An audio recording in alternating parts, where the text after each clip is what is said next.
Şehirde yaşadıkça doğayla olan ilişkin kopuyor. Doğayla ilişkin koptukça da yemekle kopuyor. Halbuki her yer yemek. Ne kadar istiyorsan var.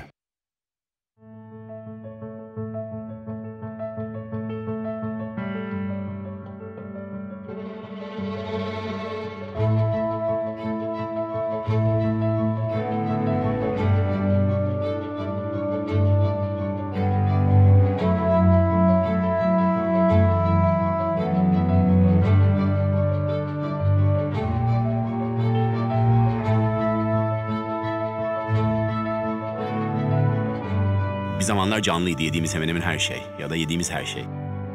Nereden geldiğini bilmiyoruz. Bütün bağımız kopmuş vaziyette. Bu da tabii bir tüketimi arttırıyor. Bir markete gidiyorsun, sonsuz çeşit ürünler var ve raftan toplamak çok kolay.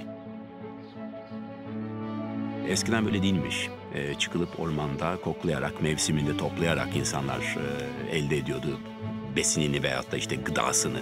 Bunu muhafaza etmeye çalışıyordu. Çünkü zar zor topluyordu bu kadar ürünü. Veyahut da bir hayvan avlandığı zaman burnundan kıçına kadar her yerini kullanıyordu. Hayvanla olan ilişki veyahut da doğayla ilişkinin temeli bu değil mi? Hepimiz bir bütünün parçasıysak o zaman onu o saygı göstermemiz lazım.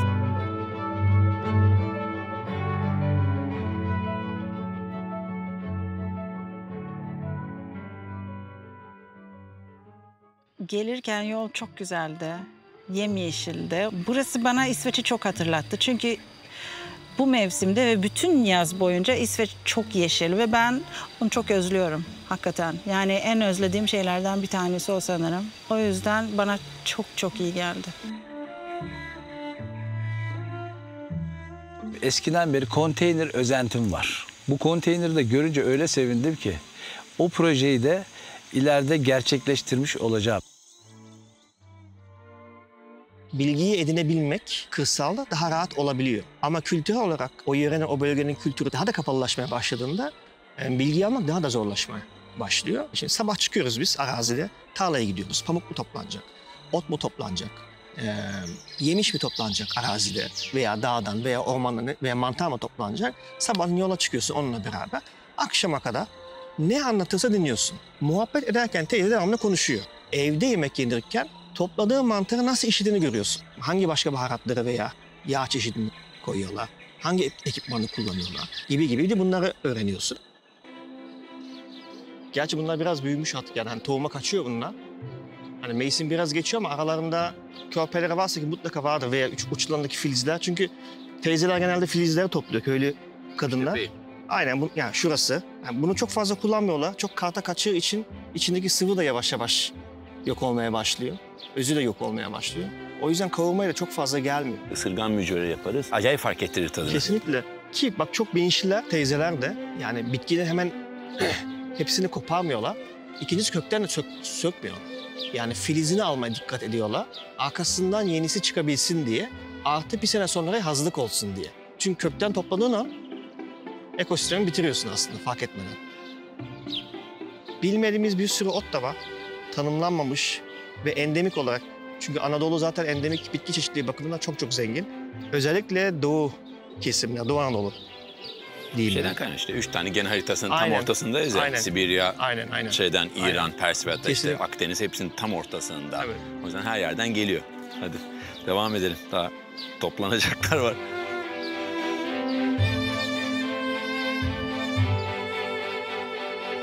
Büyük şehirde yaşamanın getirdiği bir hengame ve kaos var ve bizi doğadan çok fazla kopartıyor. Yani doğadan kopmamız, kendimizden kopmamız demek benim için. Şimdi dün İstanbul'dan buraya geldiğimizde yani İstanbul dediğiniz şehir bayağı dünyanın en kalabalık ve kaos şehirlerinden bir tanesi. Bir anda böyle bir düğmeyle her şeyi kapatmışlar gibi geldi. Ses bir anda bitti. Trafik sesi sıfır şu anda gördüğünüz gibi. Çiçek böcek sesinden geçilmiyor. Çiçeklerin sesi bile var. Kuşları zaten söylemiyorum. Onlar buranın mahalli yaşayanları. Mehmet ne çayı yapıyorsun bize?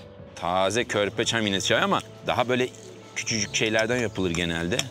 Böyle en böyle minicik uçlar oluyor. Evet. Tam onlardan bulamadım. Bundan topladım. Bildiğin çay gibi demlenecek.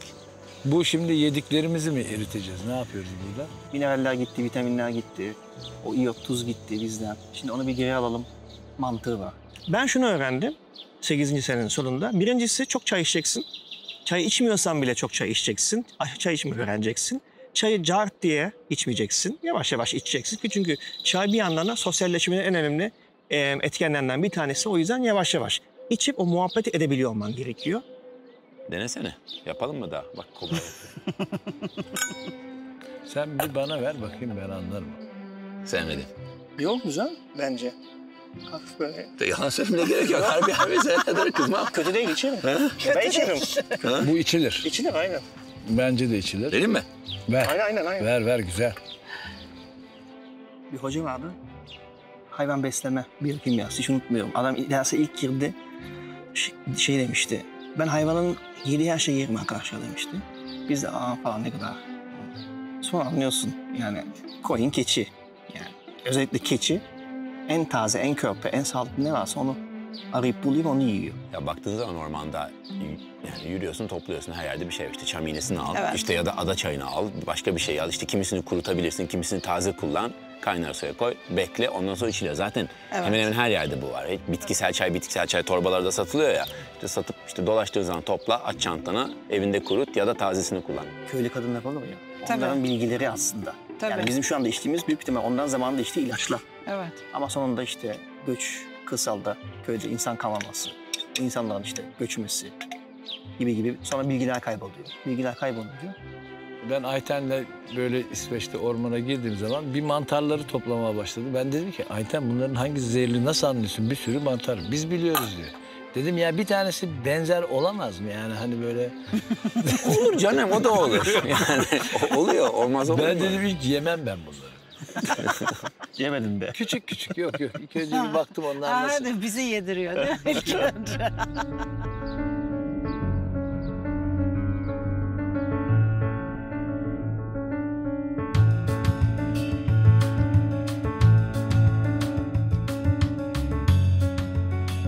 Bütün bunlar hep böyle civarlarda var. Bundan mücver yapacağız sonra. Sadece haşlayıp suyunu sıkıp vesaire. Sonra mücverin içine atacağız onu. Acayip lezzetli oluyor. Omlet yaparken de öyle ya. Evet, omletini yedim. Mücver olarak hiç yemedim ama bence de Niye olmasın? niye olmasın? İçimizdeki sesi duyamıyoruz. Yani onu duyabilmek için doğaya yakın olmak gerekiyor diye düşünüyorum. O yüzden o kadar böyle değerli bir şey ki yani çocukluğumda onları yapmış olmak ve onun değerini bilmek çok önemli bir şey benim için. Sade bir yaşam benim için artık daha az tüketmek. Çünkü çok tüketiyoruz.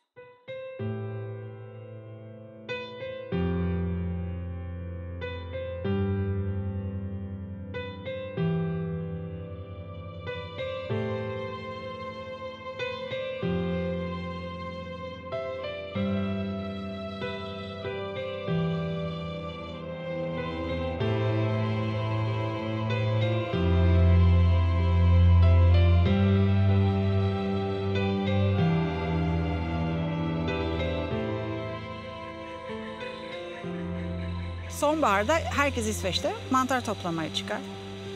Biz de küçüklüğümüzden beri çıkıyoruz. Ama şöyle bir şey var insanlarda. Biz mesela ailece çıkardık. Böyle işte dayılar, teyzeler, işte anne falan böyle çıkıyoruz ormana. Bir yere kadar gidiyoruz. Ondan sonra herkes ayrılıyor. Çünkü hepsinin gizli bir yeri var. Ve hiç kimse yerini göstermiyor. Yani orada böyle hani ona ait bir hazine varmış gibi böyle dağılıyoruz. Saatlerce millet mantarları topluyor. Sonra tekrardan bir araya gelip eve dönüyoruz. Şu boyu gördün mü? Bu ne ya? Biraz kurt yemiş ama sorun değil. Bak şunlar da acayip. Ben sana bir şey söyleyeyim mi? İsveç'te ben bunları toplayıp eve getirsem beni kral filan ilan ederler. Burada da öyle oluyor genelde. Bu ne ya? Gidiyor musun burada? Hayır hiç gitmedim ama çok gitmek istiyorum. Git ya, işte İstanbul'da da var aslında. İstanbul'a yakın var. Ve günübirlik turlar falan da İşte yapabiliyorsun. bilen biriyle gitmek lazım. İsveç'te herhangi bir yerden dalıyorsun ormana. Toplamaya Nerede var? başlıyorsun. İstanbul'da yakın var. Biraz kuzey ormanları bozuldu ama orada da var. Yani İstanbul'un gerçekten çevresi var. Bir saat uzağa gitsen de Evet. acayip bulabiliyorsun. Gilbert diye. Tanıyor musun Gilbert'i? Hayır tanımıyorum. Tamam. Ama adını duydum. Mikolog. böyle turlar yapıyor. Müthiş eğitici. Hem gösteriyor işte şunu ye, bu yenebilir veyahut da bunu yeme, bu zehirli veyahut da bilmiyorsan dokunma, emin değilsen dokunma. Evet. Gibi bütün bunları anlatıyor. Sonra topladığında evine götürüyorsun akşam. Acayip Ben keyifli. işte pazardan buluyorum. Bu Dolapdere'deki. O kadar. Kastamonu pazarını. Evet, o kadar değerli oluyor ki sonra yemeği kıyamıyorum. Niye? Niye alıyorsun o zaman? Çünkü o kadar zor buluyorum ki. Onları donduruyorum ve Bir dakika dokunma o zaman buna bir Ondan saniye. sonra- Kıtır ekmeği başlayacağım. Beni kovuyor musun şimdi? Seni ufak ufak kovayım ki yemeği bitireyim. Okey, tamam. Tamam. Hadi bay.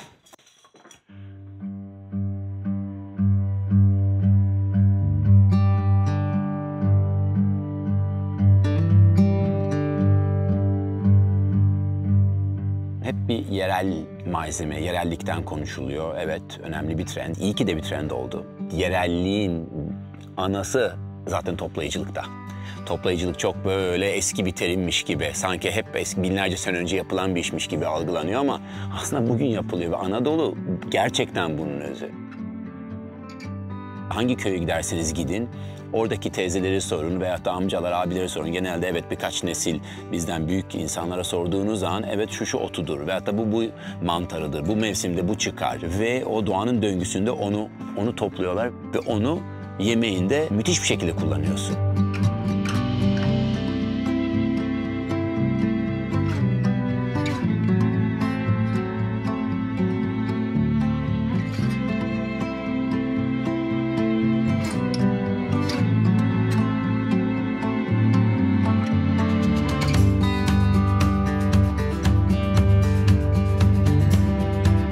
Gıdayı veyahut da yiyecek bir şeyi kolay bulabilmemiz bizi doğadan kopardı.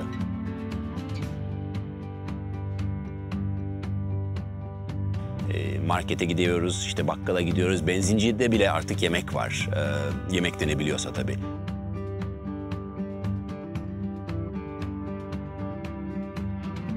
Hayatta kalmak için böyle bir ihtiyacımız yok.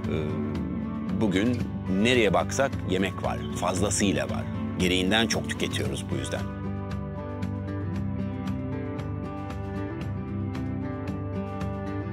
Yemeğin nereden geldiğini bilmiyoruz. Bir zaman canlı mıydı, değil miydi pek düşünmüyor çoğu insan.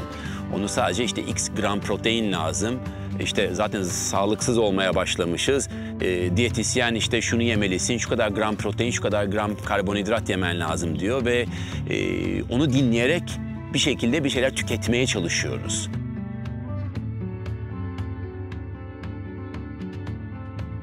Halbuki yemeğin temeli o değil. Yemek her zaman canlıydı.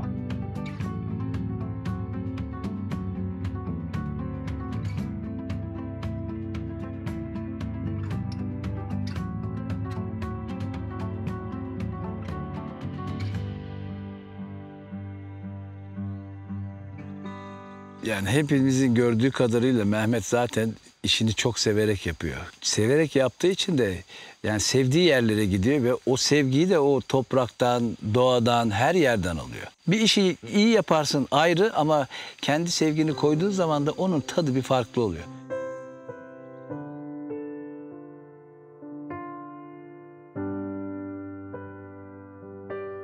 Birçok konuda olduğu gibi yemekte de herkesin zevki kendine göre ve herkes kendine göre de haklı. Nasıl ki biri beyazı seviyor, biri moru sevebilir. Yemekte de böyle. Ama şu da bir gerçek. Fiziksel olarak dilimizde tat reseptörleri var. Bazılarımızda bunlar çok, bazılarımızda daha az. Çocukken çocukları çok değişik tatla tanıştırmak gerçekten çok önemli. Acı da bunlardan biri.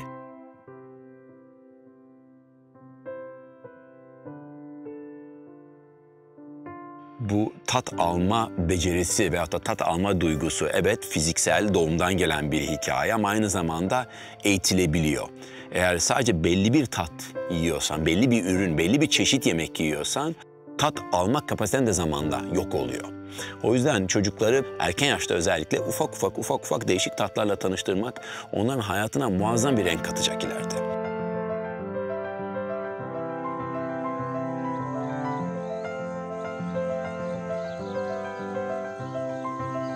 Bunu tütsü makinesine atıyorum. Sofraya hazırlayabilir misin? 5 dakika oğlum, 5 dakika. Biz buraya konuk geldik, anlamadım ben.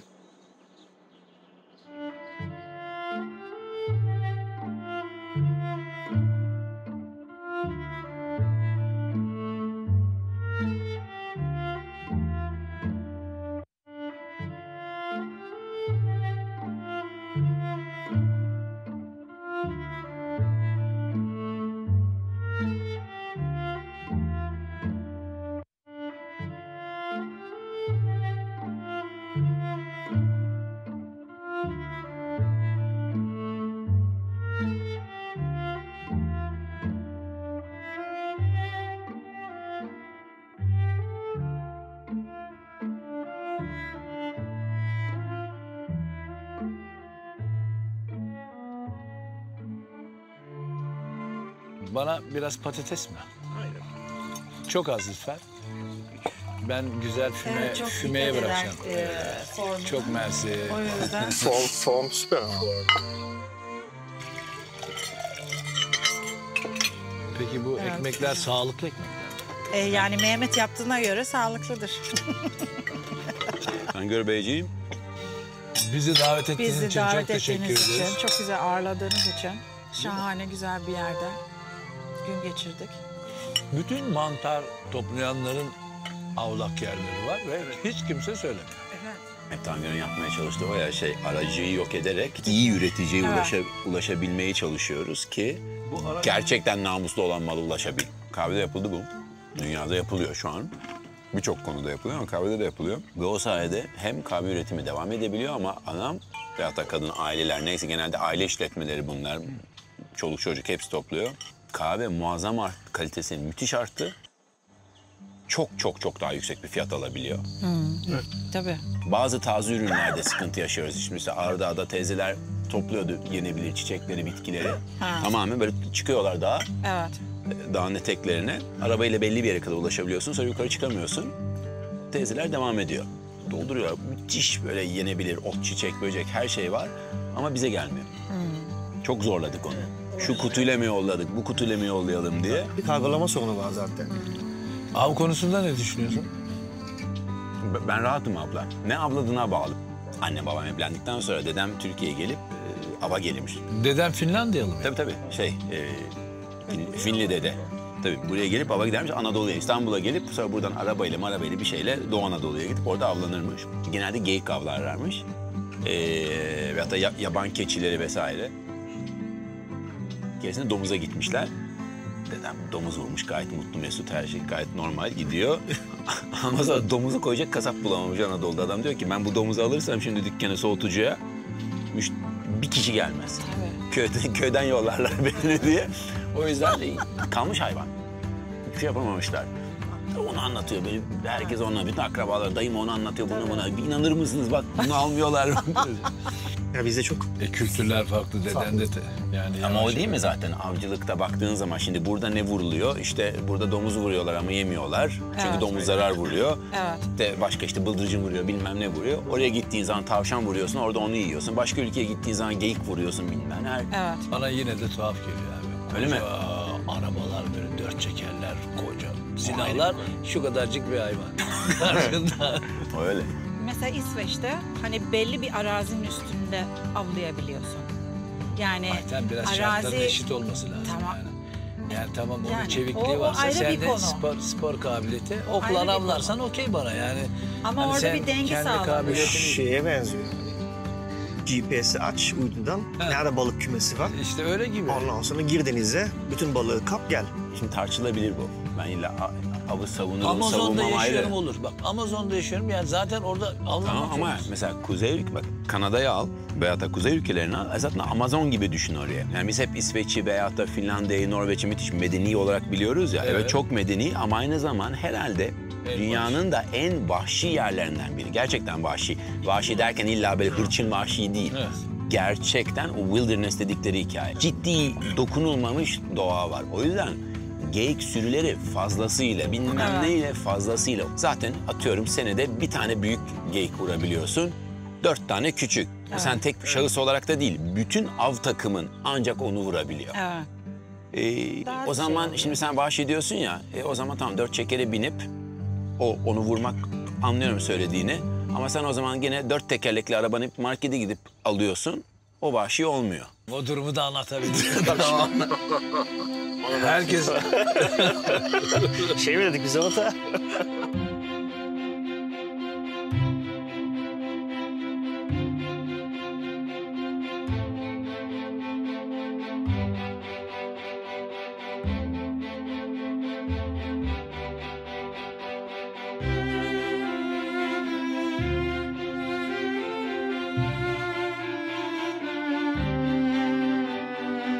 Burada vakit geçirdikçe kulağındaki gürültünün yerini doğanın sesi almaya başlıyor. Aklındaki sesler susmaya başlayınca, etrafın ne yaptığın daha farkına vardıkça şu sorular geliyor insanın aklına. canlıya, gıdaya ne kadar saygı duyuyoruz? Bir yemeği atarken onun nereden geldiğini ne kadar hatırlıyoruz?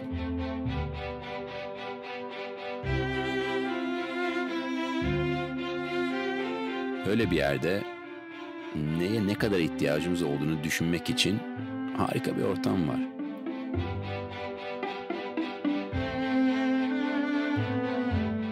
Yediğin yemeği topraktan, üreten çiftçisinden, hayvancısından almaya mesela.